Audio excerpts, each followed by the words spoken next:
Gawin nating high quality ang blur na icon. Let's begin. Click Filter, then Blur.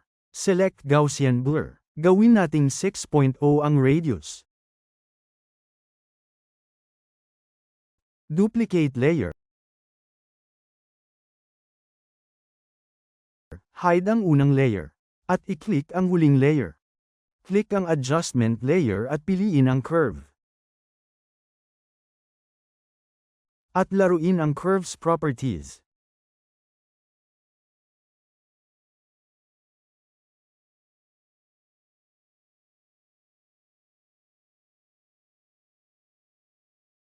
Sana ay nasundan.